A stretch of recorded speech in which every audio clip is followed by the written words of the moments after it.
ਸੰਗਤ ਜੀ, ਨਾਨਕ ਮਤਾ ਸਾਹਿਬ ਤੋਂ ਵੀਰ ਸਾਡੇ ਨਾਲ ਮੌਜੂਦ ਨੇ। ਪੰਜਾਬੀ ਭਰਾ ਨੇ ਪਰ ਇਸ ਸਮੇਂ ਉੱਤਰਾਖੰਡ 'ਚ ਰਹਿ ਰਹੇ ਨੇ। ਉੱਤਰਾਖੰਡ ਦੇ ਆਪਾਂ ਪੰਜਾਬੀ ਕਹਿ ਸਕਦੇ ਇਹਨਾਂ ਨੂੰ। ਇਹਨਾਂ ਦੇ ਮਨ ਦੇ ਵੀ ਕੁਝ ਵਲਵਲੇ ਨੇ, ਸਾਂਝੇ ਕਰਨਾ ਚਾਹੁੰਦੇ ਆ ਸੰਗਤ ਦੇ ਨਾਲ। ਸੋ ਮੈਂ ਕਹਾਂਗਾ ਜਿਹੜੇ ਇਹਨਾਂ ਦੇ ਜਜ਼ਬਾਤ ਨੇ ਉਹ ਸੰਗਤ ਅੱਗੇ ਜ਼रूर रखन जी। मेरा नाम साहेब सिंह है। उत्तराखंड राज्य के ऊधम सिंह नगर जिले की नानकमता सितारगंज विधानसभा का मैं रहने वाला हूं। और ये तीनों जो काले कानून के रूप में किसानों पर आज जो संकट आया है, इसके लिए आपके साथ रूबरू हूं। ये तीनों कानून किसान और किसानी को ख़त्म कर देने वाले हैं। कॉन्ट्रैक्ट खेती जो है सबसे बड़ा खतरनाक जो घातक हथियार है वो सरकार ने किसानों के ऊपर चला दिया है। अभी कुछ समय पहले किसानों को यह समझाया गया कि आपको फसली चक्र से हम लोग निकालना चाहते हैं, आप धान गेहूं के फसली चक्र से निकल किसी और फसल को भी अपनाएं। उसके लिए ऊधम सिंह नगर के जिला अधिकारी खैरवाल जी, ऊधम सिंह नगर के मुख्य कृषि अधिकारी और गुजरात अंबुजा और एक कोई और फैक्ट्री थी, उनके जीएम को लेकर डीएम साहब किसानों के साथ एक मीटिंग करते हैं। उस मीटिंग में यह तय हुआ कि आप लोग मक्के की खेती करो और आपका मक्का एमएसपी पे हम खरीदेंगे। एमएसपी थी लेकिन उस एमएसपी की गारंटी नहीं थी। एमएसपी तो सरकार ने 1850 रुपए उसकी बता दी, लेकिन देगा कौन ये नहीं बताया। अब 400 रुपए प्रति किलो के हिसाब से हमें उस कंपनियों ने मक्के का बीज दिया, 400 रुपए प्रति किलोग्राम। और उसके बाद उन्होंने ये भी कहा कि इसको जो खाद डालोगे, दवाई डालोगे, पेस्टिसाइड, हर्बिसाइड, वो सब हम आपको बताएंगे किस समय डालना, कैसे डालना, आप डालोगे। किसानों ने सहमति दी। अब 3 महीने हम फसल तैयार करते हैं, बीज कंपनी ने दिया, खाद कंपनी ने दी, पैसा किसान ने दिया, दवाइयाँ कंपनी ने दी। उन्होंने बताया कि अब इसकी गुड़ाई करो, निराई करो, अब इसको काट लो। जब मक्का कटता है, किसान का मक्का जब कटा और उसका बाजार में रेट रखा गया 400 से 500 रुपए कुंटल। जो 400 रुपए किलो मिला था, 400 से 500 रुपए कुंटल रेट रखा गया। एमएसपी वहां भी थी, लेकिन एमएसपी की गारंटी ना होने की वजह से, सरकारी कोई क्रय केंद्र ना होने की वजह से हम मक्का देते किसको। तो डीएम साहब के पास भारी शिकायतें गई। डीएम साहब को बुलाया गया, मुख्य कृषि अधिकारी को बुलाया गया वहां। तो उन्होंने कंपनी के साथ जब बात की तो उस कंपनी ने यह कहा कि साहब, इस मक्के की क्वालिटी ना होने की वजह से इसका रेट हम नहीं दे पाएंगे। जिसका बीज कंपनी ने दिया था, जिसकी खाद कंपनी ने दी थी, जिसकी दवाइयाँ कंपनी ने दी थी, समय समय पर उसकी निराई गुड़ाई कंपनी ने करवाई थी, उसकी क्वालिटी हम लोग नहीं बना पाए। 40,000 रुपए कुंटल का बीज खरीद कर, 40,000 रुपए कुंटल का बीज खरीद कर 500 रुपए कुंटल मक्का बेचने पे मजबूर हुए हमारे किसान। कुछ किसानों ने उस मक्के का बोरियों में भर के बाजार के उठने का इंतजार किया, लेकिन बाजार नहीं उठ पाया। फिर वो मक्का सड़ता रहा मंडियों में। आज भी दीमक उस मक्के को खा रहा है। किसानों ने उस मक्के को पीसकर अपने जानवरों को खिलाया। कॉन्ट्रैक्ट फार्मिंग तो आपके जून के महीने में जब अपने संसद का पिछला दरवाज़ा खोला था, इस काले कानून की स्थापना हो रही थी, ये उस समय की बात बता रहे हैं हम आपको। किसान को समय समय पर कॉन्ट्रैक्ट फार्मिंग खाती रही है। आपके एग्रो इंडस्ट्री के नाम पर जो कंपनियां बनती हैं, कृषि उन्मूलन का लाभ लेकर जो कंपनियां बनती हैं, वो किसानों का भला तो नहीं कर पाती। रातों रात वो कंपनियां लाखों करोड़ों की मालिक बन जाती हैं। ऐसी कौन सी शक्ति है कृषि के अंदर जिसको किसान तो मरता चला जा रहा है और एग्रो इंडस्ट्रियां रातों रात लाखों करोड़ रुपए कमा लेती हैं। आपकी ऐसी पॉलिसी, हर तीसरे चौथे साल हमारी फसलों के रेट पिट जाते हैं, दाम पिट जाते हैं। हमारी कमर आप 4 साल में एक बार तोड़ देते हो और उसके बाद हम सर्वाइव ही नहीं कर पाते हैं। 4 साल में एक बार हम जब सर्वाइव करते हैं, उसके बाद फिर कोई ना कोई नई चीज़ आ जाती है। कृषि से संबंधित उद्योग अपनाने को किसानों को मोटिवेट किया गया। पोल्ट्री फार्म कृषि से जुड़ा हुआ व्यवसाय है, डेयरी फार्म कृषि से जुड़ा हुआ व्यवसाय है। हर चौथे साल, तीसरे साल बर्ड फ्लू का नाम का एक हवा आ जाता है। आरटीआई कहती है, आप गूगल कर लो। जो भी लोग मेरी आवाज़ को सुन रहे हो, गूगल करो। भारत के इतिहास में आज तक बर्ड फ्लू से एक भी इंसानी मौत नहीं हुई है, एक भी। मीडिया ने भारत की भोली भाली जनता के जो चेतना है, चेतना को वश में कर लिया है। जब चेतना का वशीकरण हो चुका है तो मीडिया के बहकावे में आकर जो लोग मांसाहार करते हैं वो मुर्गे का मीट खाना छोड़ देते हैं, और किसानों को बोला जाता है बर्ड फ्लू का भयंकर दौर आ गया है, इन मुर्गों को आप दफना दो, मार दो, आपके बिकने नहीं देंगे। और साजिश क्या है? साजिश ये है कि किसान का पोल्ट्री फार्म अगर कामयाब हो गया तो एग्रो कंपनियां, जिनको सरकार, जिनकी कमाई में सरकार का हिस्सा है, जो जिनकी सरकार कमाई में सरकार का हिस्सा है, वो क्या करेंगी? सरकार को पैसा कहाँ से आएगा? किसान की फसल मार दी जाती है, किसान की कमर तोड़ दी, क्योंकि अगर किसान कामयाब हो गया वो हैचरी फार्म लगा लेगा, वो फीड का फार्म लगा लेगा, तो ये कंपनियां फिर कहाँ जाएंगी? वो कहाँ से बेचेंगी अपना सामान? बहुत बड़ी साजिश है। भोले भाले किसान भाइयों, समझ जाओ, पैदा आप करते हो, मौज कोई और लेता है। मेरे आपको इस चैनल के माध्यम से अपील है, जाग जाओ, जन आंदोलन में आ जाओ। जो आलू किसान के खेत से 5 से 7 रुपए किलो चलता है, आपकी रसोई तक पहुंचते पहुंचते 70 रुपए किलो कैसे हो जाता है? किसान के खेत से 1.5 या 2 रुपए 5 रुपए किलो चलता है, आपकी रसोई तक पहुंचते पहुंचते 150 रुपए किलो कैसे हो जाता है? इस चीज को समझो। आप बोतल में बंद पानी के गुलाम तो हो चुके हो, फिल्टर वाटर के नाम से आप सब लोगों को चेतना को वश में कर लिया गया है। आज हमें डर लगता है खुला पानी पीने से, इसी तरह से एक दिन आएगा खुला खाना खाने से भी डर लगेगा। आपके दिमाग में बैठा दिया जाएगा कि जो किसान पैदा कर रहे हैं वो जहर है, जो उस पैकिंग में सामान है ये अमृत है। तो मेरी आपसे अपील है, ये किसान अपने वजूद के साथ साथ देश के भविष्य की भी लड़ाई को लड़ रहा है, इस आंदोलन में सहयोग करें। धन्यवाद। जय भारत, जय किसान। एक होर किसान भरा उत्तराखंड ਤੋਂ ਸਾਡੇ ਨਾਲ ਮੌਜੂਦ ਨੇ। ਮੈਂ ਚਾਹਣਾ ਕਿ ਇਹ ਆਪਣੀ ਜ਼ੁਬਾਨ ਦੇ ਵਿੱਚ ਆਪਣੇ ਤਰੀਕੇ ਦੇ ਨਾਲ ਜਿਹੜੀ ਸੁਪਰੀਮ ਕੋਰਟ ਦਾ ਫੈਸਲਾ ਹੈ ਉਹਦੇ ਬਾਰੇ ਸੰਗਤ ਨੂੰ ਜ਼ਰੂਰ ਜਾਣੂ ਕਰਵਾਉਣ। ਸੁਪਰੀਮ ਕੋਰਟ ਦਾ ਫੈਸਲਾ ਨੇ ਅੱਜ ਇਹ ਸਾਬਤ ਕਰਤਾ ਵੀ ਉਹ ਸੁਪਰੀਮ ਕੋਰਟ ਦਲਾਲੀ ਦਾ ਕੰਮ ਕਰ ਰਹੀ ਹੈ। ਅਗਰ ਕਿਤੇ ਇਹ ਕਮੇਟੀ ਕਿਤੇ ਰਿਟਾਇਰ ਜੱਜਾਂ ਦੀ ਬਣਾਈ ਜਾਂਦੀ, ਹਾਲਾਂਕਿ ਉਹ ਵੀ ਬਣਨੀ ਸਾਡੇ ਖਿਲਾਫ ਹੀ ਸੀ, ਪਰ ਕਿਤੇ ਨਾ ਕਿਤੇ ਭਰੋਸੇ ਦੀ ਹੁੰਦੀ। ਜਿਹੜੇ ਬੰਦੇ ਰੋਜ਼ ਆ ਕੇ ਡਿਬੇਟ ਤੇ ਬਹਿ ਕੇ ਕਿਸਾਨਾਂ ਦੇ ਖਿਲਾਫ ਗਾਲਾਂ ਕੱਢਦੇ ਸੀ, ਕਿਸਾਨਾਂ ਨੂੰ ਮਾੜਾ ਕਹਿੰਦੇ ਸੀ, ਸਰਕਾਰ ਨੂੰ ਚੰਗਾ ਕਹਿੰਦੇ ਸੀ, ਉਹ ਬੰਦੇ ਸੁਪਰੀਮ ਕੋਰਟ ਨੂੰ ਅੱਜ ਕਿਸ ਤਰ੍ਹਾਂ ਚੰਗੇ ਲੱਗ ਗਏ? ਸੁਪਰੀਮ ਕੋਰਟ ਨੂੰ ਚੰਗਾ ਲੱਗਣ ਦਾ ਮਤਲਬ ਆ ਕਿ ਮੋਦੀ ਨੂੰ ਚੰਗੇ ਲੱਗ ਗਏ ਆ। ਇਹ ਅੱਗੇ ਵੀ ਜਿਹੜੇ ਸਾਡੇ ਜੱਜ ਨੇ ਉਹ ਸ਼ੰਕਾ ਦੇ ਦਾਇਰੇ ਵਿੱਚ ਆ ਚੁੱਕੇ ਨੇ, ਕਿਉਂਕਿ ਉਹਨਾਂ ਨੇ ਜਦੋਂ ਸਰਕਾਰ ਦੇ ਹੱਕ 'ਚ ਫੈਸਲੇ ਸੁਣਾਏ ਤੇ ਉਹਨਾਂ ਫੈਸਲੇ ਸੁਣਾਏ ਤੇ ਉਹਨਾਂ ਨੂੰ ਰਾਜ ਸਭਾ ਦੀਆਂ ਸੀਟਾਂ ਮਿਲੀਆਂ, ਰਾਜ ਸਭਾ ਦੀਆਂ ਟਿਕਟਾਂ ਮਿਲੀਆਂ। ਉਹ ਅੱਜ ਵੀ ਜਿਹੜੇ ਜੱਜ ਕੰਮ ਕਰ ਰਹੇ ਨੇ, ਤੁਸੀਂ ਵੇਖਣਾ ਉਹਨਾਂ ਨੂੰ ਅਗਲੇ ਆਉਣ ਵਾਲੇ ਟਾਈਮ 'ਚ ਉਹ ਵੀ ਰਾਜ ਸਭਾ ਮੈਂਬਰ ਹੋਣਗੇ।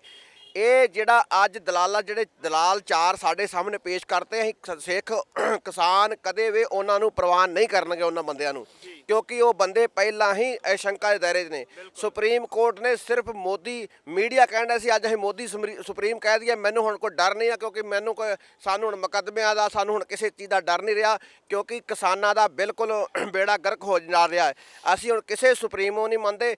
ਸੁਪਰੀਮੋ ਜਿਹੜੀ ਸੁਪਰੀਮੋ ਆ ਉਹ ਸੰਗਤ ਸੁਪਰੀਮੋ ਆ, ਉਹ ਕਿਸਾਨ ਸੁਪਰੀਮੋ ਆ। ਸਾਡੇ ਵਾਸਤੇ ਬਣੀ ਹੈ ਸੁਪਰੀਮ ਕੋਰਟ, ਕਿਸਾਨਾਂ ਨੂੰ, ਆਮ ਜਨਾਂ ਨੂੰ ਇਹ ਅਨਿਆਏ ਦਿਵਾਉਣ ਵਾਸਤੇ ਬਣੀ ਸੀ ਸੁਪਰੀਮ ਕੋਰਟ।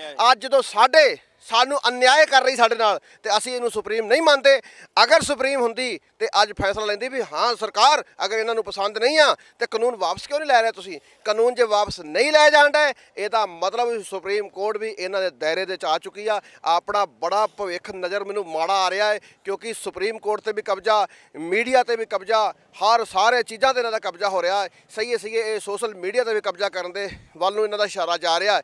ਤੇ ਇਸ ਕਰਕੇ ਮੈਂ ਆਖਣ ਡਿਆ ਵੀ ਇਹ ਜਿਹੜਾ ਅੰਦੋਲਨ ਵਾ, ਮੈਂ ਕਿਸਾਨ ਭਰਾਵਾਂ ਨੂੰ ਕਹਾਂਗੇ ਵੱਧ ਤੋਂ ਵੱਧ ਹਿੱਸਾ ਲੈ ਕੇ, ਅਗਰ ਆਪਾਂ ਇਹ ਜਿੱਤ ਗਏ ਫਿਰ ਅੱਗੇ ਆਉਣ ਵਾਲੇ ਟਾਈਮ 'ਚ ਸਾਡਾ ਲੋਕਤੰਤਰ ਬਚ ਜਾਊਗਾ, ਨਹੀਂ ਤਾਂ ਲੋਕਤੰਤਰ ਨੂੰ ਬਹੁਤ ਹੀ ਵੱਡਾ ਖਤਰਾ ਮੈਨੂੰ ਮਹਿਸੂਸ ਹੋ ਰਿਹਾ ਹੈ। ਜੀ ਬਹੁਤ ਹੀ ਮੈਂ ਸਮਝਦਾ ਕਿ ਇੱਕ ਬੜੇ ਵਧੀਆ ਤਰੀਕੇ ਦੇ ਨਾਲ, ਬੜੀ ਇੱਕ ਆਕਰਸ਼ਕ ਤਰੀਕੇ ਦੇ ਨਾਲ ਭਾਈ ਸਾਹਿਬ ਨੇ ਸਾਨੂੰ ਸਮਝਾਉਣ ਦੀ ਕੋਸ਼ਿਸ਼ ਕੀਤੀ ਹੈ, ਤੇ ਮੈਂ ਸਮਝਦਾ ਕਿ ਸੰਗਤਾਂ ਜ਼ਰੂਰ ਬੜੇ ਧਿਆਨ ਦੇ ਨਾਲ ਗੱਲਬਾਤ ਸੁਣ ਰਹੀਆਂ ਨੇ। ਇੱਕ ਹੋਰ ਭਾਈ ਸਾਹਿਬ ਨੇ ਜਿਹੜੇ ਸਾਡੇ ਨਾਲ ਮੌਜੂਦ ਨੇ, ਇਹਨਾਂ ਤੋਂ ਜਾਣਾਂਗੇ ਕਿ ਕਿੱਥੋਂ ਆਏ ਹੋਏ ਇੱਥੇ। ਅਸੀਂ ਬਾਈ ਜੀ ਉੱਤਰ ਪ੍ਰਦੇਸ਼ ਦੇ ਰਾਮਪੁਰ ਦੇ ਬਿਲਾਸਪੁਰ ਤਹਿਸੀਲ ਤੋਂ ਆਏ ਆ ਇੱਥੇ, ਤੇ ਪਿਛਲੇ 1.5 ਮਹੀਨੇ ਤੋਂ ਇੱਥੇ ਆ ਬਾਈ ਜੀ ਡਟੇ ਹੋਏ। ਜੀ।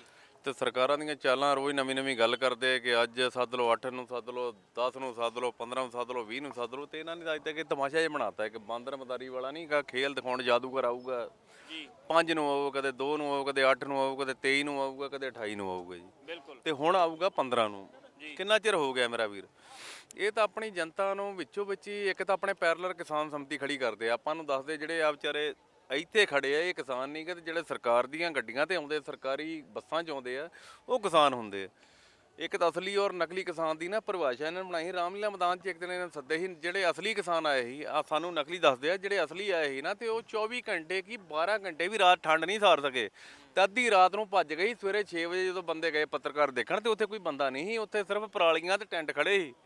ਤੇ ਮੇਰਾ ਵੀਰੇ ਸਰਕਾਰਾਂ ਨੇ ਬਥੇਰੀਆਂ ਏਜੰਸੀਆਂ ਨੇ ਚਾਲਾਂ ਚੱਲੀਆਂ ਪਰ ਇੱਦਾਂ ਦਾ ਕੰਮ ਚੱਲਣਾ ਨਹੀਂ ਗਾ ਇਹਨਾਂ ਨੂੰ। ਸਰਕਾਰਾਂ ਨੂੰ ਆਪਣਾ ਅਸਲੀ ਰੂਪ 'ਚ ਆਉਣਾ ਪੈਣਾ। ਜੇ ਕਿਸਾਨ ਨੂੰ ਹਾਂ ਕਰਨਗੇ ਤਾਂ ਠੀਕ ਰਹਿਣਗੇ, ਨਹੀਂ ਰਹਿਣਗੇ ਤੇ ਜਿੱਦਾਂ ਇੰਦਰਾ ਗਾਂਧੀ ਨਾਲ ਹੋਇਆ ਸੀ ਉਦੋਂ 84 ਦੇ ਟਾਈਮ 'ਚ, 84 ਤੋਂ ਬਾਅਦ 'ਚ ਐਮਰਜੈਂਸੀ ਜਿਹਨੇ ਉਦੋਂ ਮੀਸਾ ਕੀ ਕਿਹੜੇ ਕਿਕਾਨੂੰਨ ਲਾਏ ਸੀ, ਉਦੋਂ ਦੇ ਇੱਕ ਜੱਜ ਨੇ ਖੈਰ ਬਹੁਤ ਵਧੀਆ ਫੈਸਲਾ ਦਿੱਤਾ ਸੀ, ਇੰਦਰਾ ਗਾਂਧੀ ਨੂੰ ਜੇਲ੍ਹ ਦੀ ਉਹ ਕਰਤੀ ਸੀ। ਪਰ ਅੱਜ ਦੀ ਲੋਕ ਇੱਦਾਂ ਲੋਕਤੰਤਰ ਇੰਨਾ ਆਪਣਾ ਕਮਜ਼ੋਰ ਹੋ ਗਿਆ ਕਿ ਹੁਣ ਪ੍ਰਧਾਨ ਮੰਤਰੀ ਤੋਂ ਡਰ ਕੇ ਕੰਮ ਕਰਦੇ। ਉਹ ਇੱਦਾਂ ਨਹੀਂ ਇੱਦਾਂ ਸੋਚ ਹੀ ਨਹੀਂ ਸਕਦੇ ਕਿ ਮੋਦੀ ਨੂੰ ਅਸੀਂ ਅੰਦਰ ਭੇਜ ਦਾਂਗੇ। ਉਹ ਮੋਦੀ ਨੂੰ ਕੀ ਅੰਦਰ ਭੇਜਣਾ ਤੇ ਉਹ ਫੈਸਲਾ ਵੀ ਨਹੀਂ ਬਦਲ ਸਕਦੇ ਮੋਦੀ ਦਾ। ਪਰ ਆ ਜਿਹੜਾ ਜੇ ਹੋਣਾ ਥੋੜੇ ਜਿਹੇ ਹਿੱਲੀ ਆ ਨਾ ਗਵਰਨਮੈਂਟ, ਜਿਹੜੀਆਂ ਕਮੇਟੀਆਂ ਬਣ ਰਹੀਆਂ, ਕਦੇ ਕੋਰਟ 'ਚ ਜਾ ਰਹੇ, ਕਦੇ ਕੁਝ ਵੀ ਕਰ ਰਹੇ ਆ, ਇਹ ਜਿਹੜੇ ਦੂਜਾ ਭਾਈਚਾਰਾ ਆਪਣਾ ਹਿੰਦੂ ਭਾਈਚਾਰਾ, ਜਾਟ ਭਾਈਚਾਰਾ ਜਾਂ ਦੂਜੇ ਭਾਈਚਾਰੇ, ਕਿਸਾਨ ਭਾਈਚਾਰਾ ਜਿਹਨੂੰ ਮੈਂ ਸਭ ਤੋਂ ਪਹਿਲਾਂ ਕਹੂੰਗਾ, ਜਿਹੜਾ ਕਿਸਾਨ ਭਾਈਚਾਰਾ ਜਦੋਂ ਖੁੱਲ ਕੇ ਆਇਆ ਤੇ ਤਾਂ ਕਰਕੇ ਮੀਡੀਆ ਨੇ ਆਪਾਂ ਨੂੰ ਥੋੜਾ ਜਿਹਾ ਸੋਚਣ ਲਈ ਤੇ ਉਹ ਤੇ ਲਿਆ। ਨੌਜਵਾਨਾਂ ਨਾਲ ਤੁਹਾਡੀ ਗੱਲ ਕਰਵਾਈ ਹੁਣ ਤੱਕ, ਜਵਾਨਾਂ ਨਾਲ ਗੱਲ ਕਰਵਾਈ, ਨੌਜਵਾਨਾਂ ਨਾਲ ਕਰਵਾਈ। ਹੁਣ ਆਪਾਂ ਗੱਲ ਕਰਾਂਗੇ, ਇੱਕ ਬਜ਼ੁਰਗ ਸਾਡੇ ਵਿੱਚ ਮੌਜੂਦ ਨੇ, 90 ਸਾਲ ਪਲੱਸ ਇਹਨਾਂ ਦੀ ਉਮਰ ਹੈ ਤੇ ਉੱਤਰਾਖੰਡ ਤੋਂ ਇਹ ਇੱਥੇ ਪਹੁੰਚੇ ਹੋਏ ਆ ਤੇ ਇਹਨਾਂ ਨਾਲ ਆਪਾਂ ਗੱਲਬਾਤ ਕਰਾਂਗੇ। ਬਾਪੂ ਜੀ ਵਾਹਿਗੁਰੂ ਜੀ ਕਾ ਖਾਲਸਾ ਵਾਹਿਗੁਰੂ ਜੀ ਕੀ ਫਤਿਹ। ਦੇਖੋ ਜੀ, ਮੈਂ 10 ਏਕੜ ਦਾ ਕਿਸਾਨ ਆ ਜੀ।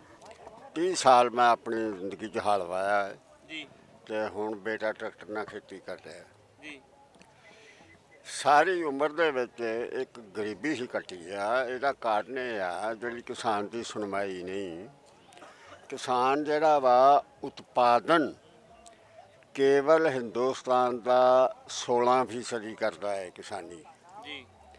ਤੇ ਰੁਜ਼ਗਾਰ ਅਸੀਂ ਕਿਸਾਨੀ ਉਤੋਂ 60% ਭਾਰਤੀ ਜਨਤਾ ਨੂੰ ਰੁਜ਼ਗਾਰ ਮਿਲਦਾ ਹੈ। ਵਾਹ ਜੀ ਵਾਹ। ਹਾਂਜੀ, ਔਰ ਹੋਟਲ, ਕਾਰਖਾਨੇ, ਕਪਾਹ ਦੇ ਕਾਰਖਾਨੇ ਔਰ ਸਾਰਾ ਕੁਝ ਜੋ ਹੈ ਇਹ ਸਾਰਾ ਕਿਸਾਨ ਦੇ ਉੱਤੇ ਚੱਲਦਾ ਹੈ ਰੁਜ਼ਗਾਰ। ਇਸ ਦੇ ਨਾਲ ਇਹ ਬਹੁਤ ਵੱਡਾ ਉਪਭੋਗਤਾ ਹੈ। 60% ਜਨਤਾ ਜਿਹੜੀ ਆ ਉਹ ਸਰਮਾਏਦਾਰਾਂ ਦਾ ਸਮਾਨ ਖਰੀਦ ਕੇ ਬਹੁਤ ਵੱਡਾ ਉਪਭੋਗਤਾ ਵੀ ਆ। ਇਸ ਕਰਕੇ ਕ੍ਰਿਸ਼ੀ ਪ੍ਰਧਾਨ ਦੇਸ਼ ਜਿਹੜਾ ਵਾ ਉਹ ਸਾਰੀ ਦੀ ਸਾਰੀ ਇਕੋਨੋਮੀ ਕ੍ਰਿਸ਼ੀ ਉੱਤੇ ਨਿਰਭਰ ਹੈ ਜੀ। ਤੇ ਇਹ ਇਸ ਵੇਲੇ ਹਾਲਾਤ ਇਹ ਨੇ ਵੀ ਕਾਰਪੋਰੇਟ ਜਿਹੜਾ ਹੈ ਉਹ ਪੂਰੀ ਦੁਨੀਆ ਦੇ ਵਿੱਚ ਬਦਨਾਮ ਹੋ ਚੁੱਕਾ ਹੈ। ਉਹਦੀਆਂ ਸੰਕਟ ਵਿੱਚ ਹੈ ਔਰ ਉੱਥੇ ਵੀ ਮਜ਼ਦੂਰ ਜਿਹੜੇ ਨੇ ਉਹ ਇਹਦੇ ਖਿਲਾਫ ਪੂਰੀ ਦੁਨੀਆ ਦਾ ਮਜ਼ਦੂਰ ਉੱਠਿਆ ਹੋਇਆ ਹੈ। ਔਰ ਭਾਰਤ ਦਾ ਕਿਸਾਨ ਇਕੱਲਾ ਨਹੀਂ ਗਾ, ਇਹ ਪੂਰੀ ਵਰਲਡ ਦੇ ਆ, ਕਿਉਂਕਿ ਦੁਨੀਆ ਇੱਕ ਗਾਂਵ ਪਿੰਡ ਬਣ ਚੁੱਕੀ ਆ। ਤੇ ਇਹ ਲੜਾਈ ਜਿਹੜੀ ਆ, ਇੱਕ ਪਾਸੇ ਮਿਹਨਤਕਸ਼ ਆਵਾਮ ਹੈ, ਇੱਕ ਪਾਸੇ ਕਾਰਪੋਰੇਟ ਆ। ਹੁਣ ਇਹਨਾਂ ਦੀ ਸਿਰ ਧੜਦੀ ਬਾਜੀ ਇੱਕ ਦੂਜੇ ਨਾਲ ਆ ਤੇ ਇਹਦੇ ਵਿੱਚ ਬਹਿਸਾਂ ਦੀ ਕੋਈ ਗੁੰਜਾਇਸ਼ ਨਹੀਂ ਗੀ। ਕਿਸਾਨ ਆਪਣੇ ਥਾਂ, ਮਜ਼ਦੂਰ ਆਪਣੇ ਥਾਂ, ਸਾਰੇ ਬਹੁਤ ਹੁਸ਼ਿਆਰ ਨੇ। ਕਾਰਪੋਰੇਟ ਆਪਣੀ ਜਗ੍ਹਾ ਹੁਸ਼ਿਆਰ ਆ। ਇੱਥੇ ਬਹਿਸ ਦੀ ਕੋਈ ਗੁੰਜਾਇਸ਼ ਨਹੀਂ ਗੀ।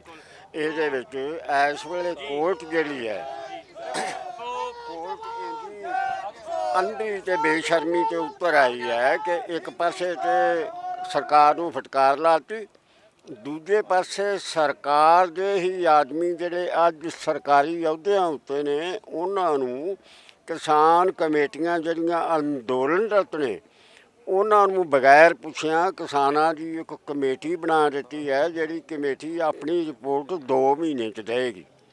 ਇਹ ਸ਼ਰਾਰਤ ਸਾਫ਼ ਨੰਗੀ ਹੁੰਦੀ ਜਾ ਰਹੀ ਹੈ ਤੇ ਇਹਦੇ ਵਿੱਚ ਕੋਰਟ ਦੇ ਉੱਤੇ ਭਰੋਸਾ ਜਿਹੜਾ ਰਿਹਾ ਸੀ, ਕਿਸਾਨ ਦਾ ਭਰੋਸਾ ਕੋਰਟ ਤੋਂ ਵੀ ਉੱਠ ਗਿਆ ਹੈ। ਸੰਗਤ ਜੀ, ਕਿਤੇ ਨਾ ਕਿਤੇ ਇਹ ਬਜ਼ੁਰਗਾਂ ਦੇ ਉੱਤੇ ਗੱਲ ਕਰੀਏ ਤੇ ਇੰਨੀ ਉਮਰ ਦੇ ਵਿੱਚ, ਇੰਨੀ ਠੰਡ ਦੇ ਵਿੱਚ ਇੱਥੇ ਬੈਠੇ ਹੋਏ ਆ, ਸੋ ਕਿਤੇ ਨਾ ਕਿਤੇ ਤਰਸ ਵੀ ਆਉਂਦਾ ਹੈ। ਇਸ ਸਭ ਸੀਨ ਵੇਖਦੇ ਹੋਇਆ, ਪਰ ਸਾਨੂੰ ਜੇ ਗੱਲ ਕਰੀਏ ਸਾਡੇ ਜਜ਼ਬਾਤਾਂ ਦੀ ਤਾਂ ਸਾਨੂੰ ਬਿਲਕੁਲ ਮਾਣ ਮਹਿਸੂਸ ਹੁੰਦਾ ਕਿ ਸਾਡੇ ਬਜ਼ੁਰਗ ਜੇ ਡਟੇ ਹੋਏ ਆ ਇੰਨੀ ਉਮਰ ਦੇ ਵਿੱਚ, ਇੰਨੀ ਠੰਡ ਦੇ ਵਿੱਚ ਇਹਨਾਂ ਸਭ ਚੈਲੰਜਸ ਨੂੰ ਐਕਸੈਪਟ ਕਰਦੇ ਹੋਏ ਇੱਥੇ ਅੱਜ ਖੜੇ ਹੋਏ ਆ। ਤੇ ਅਸੀਂ ਸਮਝਦੇ ਹਾਂ ਵੀ ਇਹ ਮੋਰਚਾ ਕਦੇ ਵੀ ਜਿਹੜਾ ਇਹ ਮੋਰਚਾ ਫੇਲ ਨਹੀਂ ਹੋ ਸਕਦਾ। ਇੱਕ ਭਾਈ ਅਵਤਾਰ ਸਿੰਘ ਜੀ ਵੀ ਸਾਡੇ ਨਾਲ ਮੌਜੂਦ ਨੇ ਗਾਜ਼ੀਪੁਰ ਤੋਂ, ਕਾਸ਼ੀਪੁਰ ਤੋਂ ਜੀ, ਤੇ ਉੱਤਰਾਖੰਡ ਤੋਂ ਮੌਜੂਦ ਨੇ। ਮੈਂ ਚਾਹੁੰਦਾ ਵੀ ਇਹ ਵੀ 2 ਮਿੰਟ ਨੇ ਜਿਹੜੇ ਵਿਚਾਰ ਸੰਗਤ ਨਾਲ ਆਪਣੇ ਸਾਂਝੇ ਕਰਨ। ਦੇਖੋ ਜੀ, ਅੱਜ ਇੱਕ ਕਮੇਟੀ ਬਣੀ ਆ ਜੀ, ਔਰ ਮੈਂ ਸੁਪਰੀਮ ਕੋਰਟ ਦੀ ਗੱਲ ਕਰਨਾ ਚਾਹੁੰਦਾ। ਸੁਪਰੀਮ ਕੋਰਟ ਦੇ ਵਿੱਚ ਸਿਰਫ ਔਰ ਸਿਰਫ ਕਾਨੂੰਨ ਚੱਲਦਾ ਆ ਔਰ ਐਵੀਡੈਂਸ ਚੱਲਦਾ ਆ, ਪਰ ਇਹਨਾਂ ਨੇ ਸਾਡੇ ਨਾਲ ਧੱਕਾ ਕੀਤਾ। ਕੋਈ ਇਹ ਜਿਹੜਾ ਕਾਨੂੰਨ ਬਣਾਇਆ ਇਹਨਾਂ ਨੇ, ਜੇ ਪਾਸ ਕੀਤਾ ਜਿਹੜਾ, ਉਹ ਪਹਿਲਾਂ ਰਾਜ ਸਰਕਾਰਾਂ ਨੂੰ ਪਾਸ ਕਰਨਾ ਚਾਹੀਦਾ ਆ, ਉਹਦੇ ਬਾਅਦ ਕੇਂਦਰ ਸਰਕਾਰ 'ਚ ਆਉਣਾ ਚਾਹੀਦਾ। ਡਾਇਰੈਕਟ ਕੇਂਦਰ ਸਰਕਾਰ ਨੂੰ ਕੋਈ ਅਧਿਕਾਰ ਹੀ ਨਹੀਂ ਇਸ ਕਾਨੂੰਨ ਨੂੰ ਪਾਸ ਕਰਨੇ ਦਾ। ਇਸ ਕਰਕੇ ਪਹਿਲੀ ਵਾਰੀ 'ਚ ਹੀ ਇਹਨੂੰ ਕਾਨੂੰਨ ਨੂੰ ਉਹਨਾਂ ਨੂੰ ਖਤਮ ਕਰ ਦੇਣਾ ਚਾਹੀਦਾ ਹਾਈ ਕੋਰਟ, ਸੁਪਰੀਮ ਕੋਰਟ ਨੂੰ। ਸੁਪਰੀਮ ਕੋਰਟ ਨੇ ਉਸ ਚੀਜ਼ ਨੂੰ ਨਾ ਦੇਖਦੇ ਹੋਏ ਪੂਰੀ ਤਰ੍ਹਾਂ ਪੂੰਜੀਪਤੀਆਂ ਦੇ ਪੱਖ 'ਚ ਜਾ ਕੇ ਇਹ ਫੈਸਲਾ ਕੀਤਾ। ਸਾਨੂੰ ਤਾਂ ਇਸ ਚੀਜ਼ ਦੀ ਸ਼ੱਕ ਸੀਗੀ ਕਿ ਸੁਪਰੀਮ ਕੋਰਟ 'ਤੇ ਕੋਈ ਦਬਾਅ ਨਾ ਹੋਵੇ।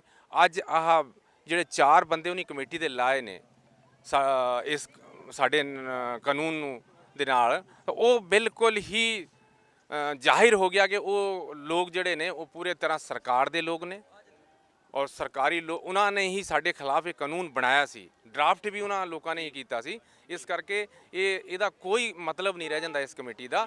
ਅਸੀਂ ਪੂਰੀ ਤਰ੍ਹਾਂ ਇਸ ਕਮੇਟੀ ਨੂੰ ਖਾਰਿਜ ਕਰਦੇ ਹਾਂ ਔਰ ਸੁਪਰੀਮ ਕੋਰਟ ਨੂੰ ਇਹ ਕਹਿਣਾ ਚਾਹੁੰਦੇ ਹਾਂ ਕਿ ਸੁਪਰੀਮ ਕੋਰਟ ਸਿਰਫ ਔਰ ਸਿਰਫ ਐਵੀਡੈਂਸ ਔਰ ਆਪਣੇ ਕਾਨੂੰਨ ਦੇ ਹਿਸਾਬ ਨਾਲ ਚੱਲੇ, ਔਰ ਨਹੀਂ ਤਾਂ ਸੁਪਰੀਮ ਕੋਰਟ ਦੀ ਜਿਹੜਾ ਸਰਮਾਨਿਆ ਸੁਪਰੀਮ ਕੋਰਟ, ਉਹਦੀ ਛਵੀ ਤੇ ਵੀ ਕਿਤੇ ਨਾ ਕਿਤੇ ਬੱਟਾ ਲੱਗਣ ਦੀ ਉਮੀਦ ਜੀ।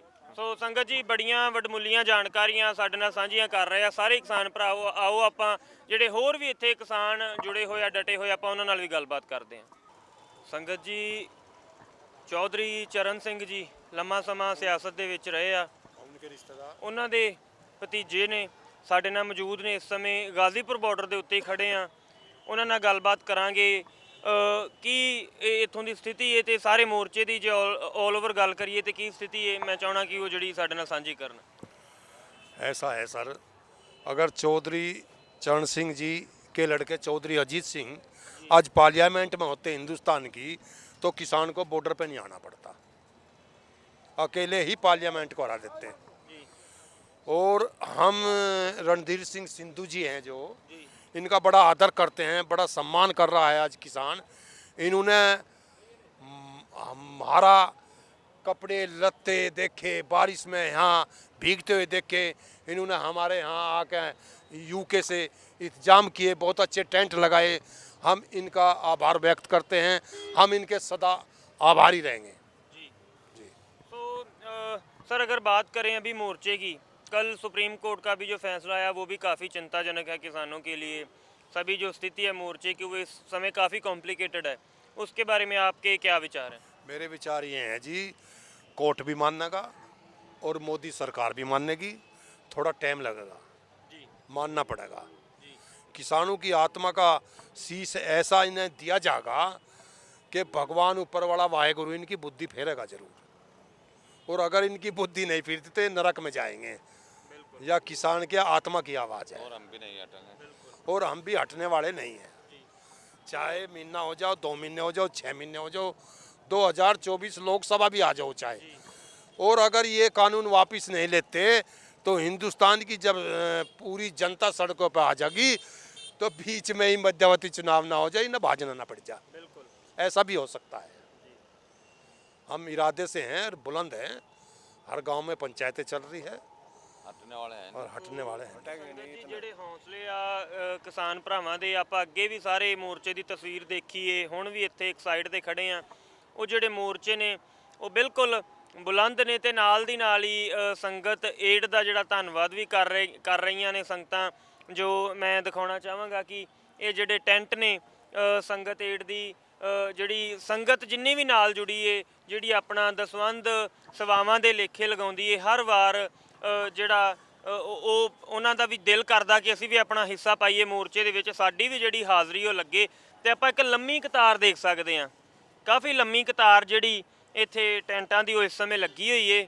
ਤੇ ਮੈਂ ਸਮਝਦਾ ਕਿ ਕਿਸਾਨ ਭਰਾਵਾਂ ਵਾਸਤੇ ਇੱਕ ਰਾਹਤ ਦੀ ਬੜੀ ਰਾਹਤ ਭਰੀ ਇਹ ਚੀਜ਼ ਸਾਬਤ ਹੋਣ ਵਾਲੀ ਹੈ, ਕਿਉਂਕਿ ਤੁਸੀਂ ਭਾਫ ਵੀ ਮੇਰੇ ਮੂੰਹ ਚੋਂ ਨਿਕਲਦੀ ਦੇਖ ਸਕਦੇ ਹੋ, ਅੰਦਾਜ਼ਾ ਲਗਾ ਸਕਦੇ ਹੋ ਠੰਡ ਦਾ ਇਸ ਸਮੇਂ ਕਿ ਕਿਵੇਂ ਦਾ ਇੱਥੇ ਮੌਸਮ ਹੈ, ਕੀ ਟੈਂਪਰੇਚਰ ਹੈ। ਸੋ ਉਹਦੇ ਅਕੋਰਡਿੰਗ ਇਹ ਠੰਡ ਤੋਂ ਬਚਾਉਣ ਵਾਸਤੇ, ਤਰੇਲ ਤੋਂ ਬਚਾਉਣ ਵਾਸਤੇ ਜਿਹੜਾ ਸਾਰਾ ਹੀ ਬੜਾ ਕਤਾਰ ਦੇ ਵਿੱਚ, ਲੰਮੀ ਕਤਾਰ ਦੇ ਵਿੱਚ ਜਿਹੜਾ ਸੈਟਅਪ ਹੈ ਸਾਰਾ ਉਹ ਲਗਾਇਆ ਗਿਆ। ਤੇ ਮੈਂ ਸਮਝਦਾ ਕਿ ਜੇ ਸੰਗਤਾਂ ਜੇ ਜੁੜੀਆਂ ਨੇ ਸੰਗਤ ਏਡ ਦੇ ਨਾਲ, ਤੇ ਉਹਨਾਂ ਦੇ ਦਾਨ ਦੇ ਨਾਲ ਹੀ, ਉਹਨਾਂ ਦੀ ਡੋਨੇਸ਼ਨ ਦੇ ਨਾਲ ਹੀ ਸਭ ਕੁਝ ਪੋਸੀਬਲ ਹੋਇਆ, ਕਿਉਂਕਿ ਸੰਗਤ ਦੀ ਡੋਨੇਸ਼ਨ ਤੋਂ ਬਿਨਾਂ ਜਿਹੜਾ ਕੁਝ ਵੀ ਪੋਸੀਬਲ ਨਹੀਂ। ਤੇ ਮੈਂ ਸਮਝਦਾ ਕਿ ਉਹ ਸਾਰੀ ਹੀ ਸੰਗਤ ਦੀ ਇੱਥੇ ਹਾਜ਼ਰੀ ਸਾਰਿਆਂ ਬਾਰਡਰਾਂ ਦੇ ਉੱਤੇ ਲੱਗ ਰਹੀ ਏ, ਤੇ ਸੰਗਤ ਕਿਤੇ ਨਾ ਕਿਤੇ ਉਹ ਖੁਸ਼ੀ ਮੈਂ ਜ਼ਰੂਰ ਸਮਝ ਸਕਦਾ ਕਿ ਉਹ ਜ਼ਰੂਰ ਜਿਹੜੀ ਸੰਗਤ ਹੈ ਖੁਸ਼ੀ टीवी ਤੇ ਸਭ ਕੁਝ ਦੇਖ ਕੇ, ਇਹ ਸਾਰਾ ਸੀਨ ਦੇਖ ਕੇ ਉਹ ਜ਼ਰੂਰ ਜਿਹੜੀ महसूस करेगी। सर ऐसा है, देखो जो 3 काले कानून लाए है या गवर्नमेंट, हम इनको हटा कर रहेंगे और किसी भी हाल में हम यहाँ से नहीं जाएंगे अगर ये नहीं हटते हैं जी। और रहे सुप्रीम कोर्ट की बात, सुप्रीम कोर्ट भी भाजपा सरकार जो है उसको गोल गप्पे में कर रही है, ठीक है जी। सुप्रीम कोर्ट भी क्लियर नहीं कर रही है, हम उसको सुप्रीम कोर्ट को वो तो नहीं कह सकते, लेकिन ऐसा है जो 4 उन्होंने वो पार्टी में बैठाए हैं 4, वो भी भाजपा के ही है लोग, ठीक है जी। भाजपा के लोग हैं, वो भी उन्हीं के गुण गाएंगे, हमारे नहीं गाएंगे। दूसरी बात, गन्ने का कोई पेमेंट इन्होंने 2 साल से अभी तक नहीं दिया मिल का, कोई से भी मिल का, भाई गन्ने का तो बुरा हाल है, ठीक है जी। तो और तीसरी बात ये है, ना देने की उम्मीद है। बिल्कुल। अभी 14 दिन का इस योगी जी ने कहा था 14 दिन का पेमेंट देना है, 14 दिन कहाँ है? वे 14 साल में ब्याज भी नहीं, कुछ भी नहीं है, ठीक है सर।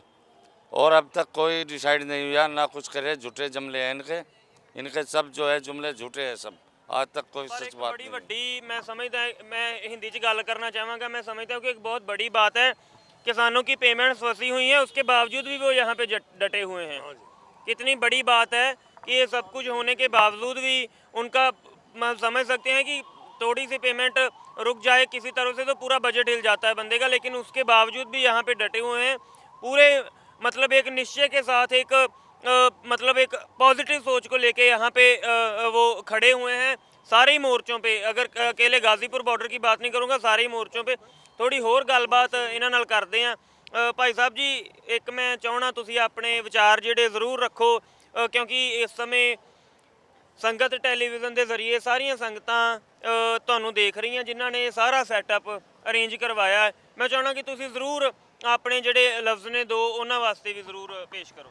मैं एक चीज़ कहना चाहता हूँ, ये सिंधु साहब है जो 7 समुंदर अमेरिका से आके किसानों की जो दुर्दशा यहाँ हो रही, बारिश इंग्लैंड से आके, यूके का है, हाँ इंग्लैंड से है, वहाँ से आके हमारे किसानों के लिए जो ये छोटे छोटे घर बना के दिए, इनका ये पूरी जिंदगी इनके आभारी रहेंगे और इनके ऋणी रहेंगे। और इन्होंने इतने बड़ा साहस बढ़ा दिया किसानों का, हिंदुस्तानी किसानों का, कि ये यहाँ से हटने का नाम नहीं। यहाँ से अगर 2 नहीं 4 साल 5 साल भी यहाँ रहे, सारा कुछ पॉसिबल हुआ है, जितना भी सेटअप है सभी बॉर्डर्स पे पॉसिबल हुआ है। ये जो संगत हमें देख रही है टीवी पे, संगत हमें देख रही है टीवी पे, सब उनकी वजह से पॉसिबल है। उन संगत को आप क्या कहना चाहते हैं जो डोनेशंस देते हैं? उनका बहुत बहुत हार्दिक धन्यवाद समस्त किसान परिवार से, जो यहाँ पे आज खड़े हुए हैं और जो आज हमारे लिए ये किया है। इससे बड़ा धन्यवाद हम अपने दिल से कहते हैं कि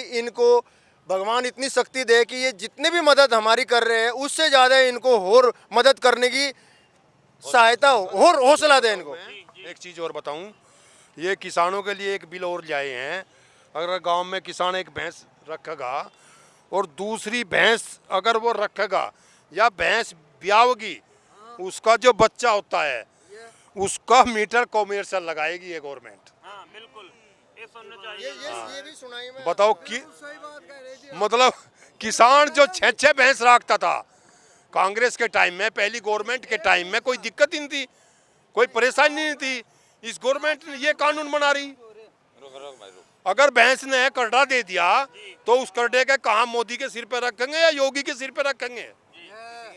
उसका कहाँ भेजेंगे? क्यों सर? हाँ दर्शकों, हर पासियों जिहड़ा लग के कल्ले ਕੱਲੇ ਕਿਸਾਨ ਦਾ ਹੀ ਨਹੀਂ, ਹਰ ਇੱਕ ਨਾਗਰਿਕ ਦਾ, ਕਿਉਂਕਿ ਕਈ ਖੇਤੀ ਕਰਦੇ ਆ ਪਰਿਵਾਰ, ਪਰ ਜਿਹੜੇ ਕਈ ਪਰਿਵਾਰ ਇਦਾਂ ਦੇ ਵੀ ਨੇ ਜਿਨ੍ਹਾਂ ਦੀ ਕੋਈ ਖੇਤੀ ਨਹੀਂ, ਉਹਨਾਂ ਦਾ ਸਿਰਫ ਪਸ਼ੂ ਪਾਲਣ ਤੋਂ ਹੀ ਘਰ ਚੱਲਦਾ, ਸਿਰਫ ਮੱਝਾਂ ਗਾਵਾਂ ਤੋਂ ਉਹਨਾਂ ਦਾ ਘਰ ਚੱਲਦਾ ਹੈ। ਕਈ ਪਰਿਵਾਰ ਅਸੀਂ ਖੁਦ ਅੱਖਾਂ ਨਾਲ ਦੇਖੇ ਇਦਾਂ ਦੇ ਜਿਨ੍ਹਾਂ ਦੀ ਇੱਕ ਇੱਕ ਮੱਝ ਤੋਂ ਹੀ ਸਾਰਾ ਖਰਚਾ ਮਹੀਨੇ ਦਾ ਸਾਰਾ ਜੋ ਉਹਨਾਂ ਦਾ ਰਾਸ਼ਨ ਪਾਣੀ ਸਭ ਕੁਝ ਆਉਂਦਾ, ਸਿਲੰਡਰ ਭਰਿਆ ਜਾਂਦਾ। ਪਰ ਜੇ ਇੰਨਾ ਵੱਡਾ ਝਟਕਾ ਇੱਕ ਹੋਰ ਸਰਕਾਰ ਦੇ ਰਹੀ ਤੇ ਮੈਂ ਸਮਝਦਾ ਕਿ ਉਹ ਬੜੀ ਹੀ ਮੰਦਭਾਗੀ, ਬੜੀ ਦੁਖਦਾਈ ਗੱਲ ਹੈ। ਤੇ ਇਹ ਸਾਰੇ ਕਿਸਾਨ ਭਰਾਵਾਂ ਦੇ ਜਿਹੜੇ ਵਿਚਾਰ ਨੇ, ਜਿਹੜੇ ਇਹਨਾਂ ਦੇ ਇਮੋਸ਼ਨਸ ਨੇ, ਉਹ ਆਪੇ ਹੀ ਆਟੋਮੈਟਿਕਲੀ ਜਿਹੜੇ ਬਾਹਰ ਆ ਰਹੇ ਆ। ਤੇ ਮੈਂ ਸਮਝਦਾ ਕਿ ਸਾਰੀਆਂ ਸੰਗਤਾਂ ਉਹਨਾਂ ਨੂੰ ਬਖੂਬੀ ਮਹਿਸੂਸ ਕਰ ਸਕਦੀਆਂ ਨੇ। ਸੋ ਹੋਰ ਵੀ ਜਿਹੜੀਆਂ ਝਲਕੀਆਂ ਨੇ ਉਹ मैं चाहूँगा टेंटा दियाँ ਤੁਹਾਨੂੰ दिखाइयाँ जान। भाई साहब जी कितने टेंट यहाँ पे लगे हैं? अभी 7 लग गए। नहीं अभी 100 टेंटों के करीब ये लगवा चुके हैं और 100-200 टेंटों का यहाँ गाजीपुर में अभी कितने आज लगाए हैं? टोटल 100 के करीब लग चुके हैं और 100-150 से और लगने वाले हैं। हजारों में है जी। संगत जी ਅਸੀਂ ਚਾਹੁੰਦੇ ਹਾਂ ਕਿ ਇੱਕ ਵਾਰ ਫਿਰ ਜਿਹੜੀਆਂ ਝਲਕੀਆਂ ਨੇ ਤੁਹਾਡੇ ਸਹਿਯੋਗ ਦੀਆਂ ਉਹ ਜ਼ਰੂਰ ਤੁਹਾਨੂੰ ਦਿਖਾਈਏ ਇੱਕ ਵਾਰ ਅਸੀਂ ਕਿ ਕਿਸ ਤਰ੍ਹਾਂ ਜਿਹੜੇ ਕਿਸਾਨ ਭਰਾ ਨੇ ਉਹ, ਕਿਉਂਕਿ ਹਾਲੇ ਥੋੜਾ ਸਮਾਂ ਪਹਿਲਾਂ ਹੀ ਜਿਹੜੇ ਟੈਂਟ ਨੇ ਉਹ ਲੱਗੇ ਆ ਤੇ ਬਿਸਤਰਿਆਂ ਦਾ ਪ੍ਰਬੰਧ ਕਰਨ ਦੀ ਸੋਚ ਰਹੇ ਆ। ਮੈਨੂੰ ਲੱਗਦਾ ਕਿ ਕਿਸਾਨ ਭਰਾ ਵਿੱਚ ਜਿਹੜਾ ਆਪਣਾ ਬਸੇਰਾ ਬਣਾਉਣ ਦੀ ਜਿਹੜੀ ਉਹ ਗੱਲਬਾਤ ਕਰ ਰਹੇ ਆ। ਤੇ ਇੱਥੇ ਜਿਹੜੇ ਫਿੱਟ ਨਹੀਂ ਕੀਤੇ ਹੋਏ ਹਾਲੇ ਉਹ ਵੀ ਰੱਖੇ ਗਏ ਆ, ਕਿਉਂਕਿ ਜਿਹੜੀ ਇਹ ਜਗ੍ਹਾ ਤੁਸੀਂ ਦੇਖ ਰਹੇ ਹੋ ਇੱਥੇ ਵੀ ਹਾਲੇ ਫਿੱਟ ਹੋਣੇ ਆ। ਆਹ ਦੇਖ ਸਕਦੇ ਹੋ ਤੁਸੀਂ ਲੰਮੀ ਕਤਾਰ ਹੈ ਜਿਹੜੀ ਟੈਂਟਾਂ ਦੀ ਉਹ ਇੱਥੇ ਵੀ ਲੱਗੀ ਹੋਈ ਹੈ ਤੇ ਕੁਝ ਕੁ ਜਿਹੜੇ ਟੈਂਟ ਨੇ ਉਹ ਫਿੱਟ ਕੀਤੇ ਹੋਏ ਆ। ਤੇ ਮੈਂ ਸਮਝਦਾ ਬੜੀ ਖੁਸ਼ੀ ਦੀ ਗੱਲ ਏ, ਸਾਨੂੰ ਬੜਾ ਹੌਸਲਾ ਮਿਲਦਾ ਇਸ ਚੀਜ਼ ਨਾਲ। ਤੇ ਅਸੀਂ ਚਾਹੁੰਦੇ ਹਾਂ ਕਿ ਸੰਗਤ ਤੱਕ ਜਿਹੜੀ ਉਹ ਤਸਵੀਰ ਹੈ ਜ਼ਰੂਰ ਉਹਨਾਂ ਨੂੰ ਦਿਖਾਈ ਜਾਵੇ। ਜਿੰਨੀਆਂ ਵੀ ਸੰਗਤਾਂ ਨੇ ਆਪਣਾ ਦਸਵੰਧ ਇਸ ਮੋਰਚੇ ਦੇ ਵਿੱਚ ਦਸਵੰਧ ਰੂਪੀ ਹਿੱਸਾ ਪਾਇਆ ਹੈ, ਉਹ ਜ਼ਰੂਰ ਉਹਨਾਂ ਤੱਕ ਜਿਹੜੀ ਖਬਰ ਹੈ ਉਹ ਪਹੁੰਚੇ ਤੇ ਜਿਹੜਾ ਉਹਨਾਂ ਨੂੰ ਵੀ ਇੱਕ ਸਕੂਨ, ਇੱਕ ਖੁਸ਼ੀ ਤੇ ਇੱਕ ਆਪਣੀ ਜਿਹੜੀ ਹਾਜ਼ਰੀ ਹੈ ਉਹਨਾਂ ਦੀ ਵੀ ਵਾਹਿਗੁਰੂ ਸੱਚੇ ਪਾਤਸ਼ਾਹ ਇਸ ਮੋਰਚੇ ਦੇ ਵਿੱਚ ਜਿਹੜੀ ਉਹ ਪ੍ਰਵਾਨ ਕਰਨ। ਸੰਗਤ ਜੀ ਜਿਵੇਂ ਤੁਹਾਨੂੰ ਕਰੀਬ 1 ਘੰਟਾ ਪਹਿਲਾਂ ਅਸੀਂ ਦਿਖਾਇਆ ਸੀ ਕਿ ਕੋਈ 9-10 ਦੇ ਕਰੀਬ ਜਿਹੜੇ ਟੈਂਟ ਸੀ ਉਹ ਇੱਕ ਕਤਾਰ ਦੇ ਵਿੱਚ ਲੱਗ ਗਏ ਸੀ, ਪਰ ਅਸੀਂ ਹੁਣੇ ਪ੍ਰਸ਼ਾਦਾ ਛਕ ਕੇ ਆਏ ਅੰਦਰੋਂ ਤੇ ਜਦੋਂ ਆ ਕੇ ਇੱਕੇ ਵਾਰ ਦੇਖਦੇ ਆ ਤੇ ਸਾਨੂੰ ਮਹਿਸੂਸ ਹੁੰਦਾ ਕਿ ਜਿਵੇਂ ਇੱਕ ਟੈਂਟ ਸਿਟੀ ਦਾ ਰੂਪ ਇਸ ਜਗ੍ਹਾ ਨੂੰ ਮਿਲ ਗਿਆ। ਆਪਾਂ ਇੱਕ ਟੈਂਟ ਸਿਟੀ ਕਹਿ ਸਕਦੇ ਆ। ਬੜਾ ਵਧੀਆ ਇੱਥੇ ਪ੍ਰਬੰਧ ਜਿਹੜਾ ਹੋ ਰਿਹਾ, ਇਹ ਸਭ ਕੁਝ ਸਿਰਜ ਰਿਹਾ ਸੰਗਤ ਦੇ ਸਹਿਯੋਗ ਦੇ ਨਾਲ ਹੀ ਸਿਰਜ ਰਿਹਾ। ਉਹ ਕਤਾਰ ਵੀ ਪੂਰੀ ਉਹ ਕੋਈ 9-10 ਟੈਂਟਾਂ ਦੀ ਕਤਾਰ ਹੈ ਜਿਹੜੀ, ਤੇ ਇੱਧਰ ਵੀ ਜਿਹੜੀ ਕਤਾਰ ਹੈ ਟੈਂਟਾਂ ਦੀ ਉਹ ਨਾਲ ਦੀ ਨਾਲ ਲੱਗ ਰਹੀ ਹੈ। ਜੁਟੇ ਹੋਏ ਨੇ ਜਿੰਨੇ ਵੀ ਸੇਵਾਦਾਰ ਭਰਾ ਨੇ, ਆਪਣਾ ਜਿੰਨੇ ਵੀ ਵੀਰ ਨੇ, ਉਹ ਚਾਹੇ ਇੱਥੋਂ ਦੇ ਰਹਿਣ ਵਾਲੇ ਆ ਚਾਹੇ ਟੀਮ ਦੇ ਜਿਹੜੇ ਮੈਂਬਰ ਵੀਰ ਨੇ, ਉਹ ਸਾਰੇ ਜੁਟੇ ਹੋਏ ਆ ਸੇਵਾ ਦੇ ਵਿੱਚ। ਤੇ ਸਾਡੇ ਨਾਲ ਭਾਈ ਸਾਹਿਬ ਮੌਜੂਦ ਨੇ, ਇਹਨਾਂ ਨਾਲ ਵੀ ਗੱਲਬਾत करांगे, ਇਹਨਾਂ ਤੋਂ भी जानेंगे। भैया ये टेंट लग रहे हैं तो क्या कैसा लग रहा है आपको, कैसा प्रबंध लग रहा है आपको? अच्छा लग रहा है, प्रबंध अच्छा है जी। हाँ। तो रहने में पहले जैसे रहते हैं किसान ट्रॉलियों में सोते हैं उसमें तो दिक्कत है। हम्म उसमें दिक्कत है, जी। ट्रॉली में कैसी दिक्कत होती है, है उसमें? उनमें पैर नहीं फैला सकते। सीधा नहीं होता। हाँ, वो गुंडी मार के पड़ा रहे। और इसमें तो पैर भी है, 10 आदमी आ जाएंगे, 10 बंदे आ जाएंगे। मैं चाहना तुसी एक बार देखो अंदर हाँ, जाके। मैं देखा इसमें भी, जी इस तरफ देखा जी। तो इसमें 10 आदमी आते हैं इसमें, ऐसे ऐसे। और तो 10 आदमी आ जाते हैं इसमें, और उसमें होवे नहीं। तो आपको क्या लगता है कि इसमें आराम से आप हाँ, रात कट कोई जाएगी हवा आराम से। वगैरह की हवा नहीं, हवा नहीं आवे, ठंड नहीं लगे, रुका। और एक जो गद्दे लग जाएंगे नीचे और लाइट बिस्तर आ लगेगी तो जाएंगे। हाँ, फिर कोई परेशानी नहीं जो रहे। लाइट जलेगी अंदर उसकी भी गर्मी मिलेगी। हाँ, इसकी गर्माई मिलेगी। तो अब आप ये इस संगत टेलीविजन के माध्यम से सारी संगत आपको देख रही है, जिन्होंने ये सारा प्रबंध करवाया है, उनको आप क्या कहना चाहेंगे? उन्हें धन्यवाद है जी, उनका बहुत बहुत धन्यवाद है, जो गरीबों को और किसानों को इतनी यह सहायता दे रहे, उनका बार बार धन्यवाद है। जी। आप कितने दिन से डटे हुए हैं? हम हैं जी यहाँ कम से कम हमारे लिए 4-5 दिन जी, 4-5 जो आए हम अब, और रह गए हम 16-17 तारीख तक। फिर दूसरे ट्रैक्टर आ लगे। जिला मेरठ है, गांव छोर है जी। हमारे। फिर आप यहाँ पे अभी स्टे करेंगे, यहाँ पे रहेंगे? हाँ, यहीं रह गए 16 तारीख तक। वे ट्रैक्टर 16 में यहाँ आ जाएंगे, हम 16 की शाम को जाएंगे। बिल्कुल, क्योंकि संगत जी ਵਾਰੀਆਂ ਬੰਨੀਆਂ ਹੋਈਆਂ ਨੇ ਪਿੰਡਾਂ ਦੇ ਵਿੱਚੋਂ, ਕਿਉਂਕਿ ਘਰ ਦੇ ਕੰਮ ਘਰ ਦੀਆਂ ਜਿਹੜੀ ਜ਼ਿੰਮੇਵਾਰੀਆਂ ਨੇ ਉਹ ਵੀ ਜ਼ਰੂਰੀ ਨੇ। ਇੱਕ ਟਰਾਲੀ ਆ ਜਾਂਦੀ ਹੈ ਪਿੰਡ ਦੇ ਵਿੱਚੋਂ ਤੇ ਦੂਸਰੀ ਜਿਹੜੀ ਉਹ ਉਹਨਾਂ ਟਾਈਮ ਵਾਪਸ ਰੈਸਟ ਤੇ ਚਲੀ ਜਾਂਦੀ ਹੈ, ਆਪਣੇ ਘਰ ਜਿਹੜਾ ਸਮਾਂ ਬਤੀਤ ਕਰਦੀ ਹੈ। ਸੋ ਜਿਹੜੇ ਕਿਉਂਕਿ ਕਬੀਲਦਾਰੀਆਂ ਜ਼ਿੰਮੇਵਾਰੀਆਂ ਬਹੁਤ ਜ਼ਿਆਦਾ ਇੱਕ ਦੁਨਿਆਵੀ ਸਮਾਜ ਦੇ ਵਿੱਚ ਬਹੁਤ ਅਹਿਮੀਅਤ ਰੱਖਦੀਆਂ ਨੇ। ਸੋ ਇਸ ਤਰ੍ਹਾਂ ਜੁਟੇ ਹੋਏ ਆਪਾਂ ਹੁਣ ਵੀ ਦੇਖ ਸਕਦੇ ਹਾਂ ਕਿ ਰਾਤ ਦਾ ਕਰੀਬ ਜੇ ਆਪਾਂ ਟਾਈਮ ਦੀ ਗੱਲ ਕਰੀਏ ਤੇ 10:15 ਦਾ ਟਾਈਮ ਹੈ ਸੰਗਤ ਜੀ, 10:10 ਹੋ ਚੁੱਕੇ ਆ ਇਸ ਸਮੇਂ ਤੇ ਕੋਈ ਠੰਡ ਨਹੀਂ ਲੱਗ ਰਹੀ ਸਾਨੂੰ, ਜਾਂ ਕੋਈ ਕਹਿ ਰਹੀ ਹੈ ਵੀ ਕੋਈ ਥਕਾਵਟ ਕਿਸੇ ਤਰ੍ਹਾਂ ਦੀ ਕੋਈ ਸਾਨੂੰ ਔਖਿਆਈ ਮਹਿਸੂਸ ਨਹੀਂ ਹੋ ਰਹੀ। ਬਿਲਕੁਲ ਕੰਟੀਨਿਊਸਲੀ ਇਹ ਕੰਮ ਚੱਲ ਰਿਹਾ ਹੈ ਤੇ ਅਸੀਂ ਸਮਝਦੇ ਹਾਂ ਕਿ ਜੇ ਸਰਕਾਰਾਂ ਅੜੀਆਂ ਹੋਈਆਂ ਨੇ ਤੇ ਸਾਡੇ ਕਿਸਾਨ ਭਰਾ ਵੀ ਅੜੇ ਹੋਏ ਆ ਤੇ ਜੇ ਐਵੇਂ ਸੰਗਤਾਂ ਦਾ ਸਾਥ ਮਿਲਦਾ ਰਿਹਾ, ਐਵੇਂ ਸੰਗਤਾਂ ਸਾਥ ਦਿੰਦੀਆਂ ਰਹਿਣ ਤੇ ਇਹ ਜਿਹੜਾ ਜ਼ਾਹਿਰ ਜੀ ਗੱਲ ਹੈ ਕਿ ਜਿਹੜਾ ਮੋਰਚਾ ਜ਼ਰੂਰ ਫਤਿਹ ਕਰਕੇ ਕਿਸਾਨ ਭਰਾ ਜਿਹੜੇ ਆਪਣੇ ਘਰ ਪਰਤਣਗੇ।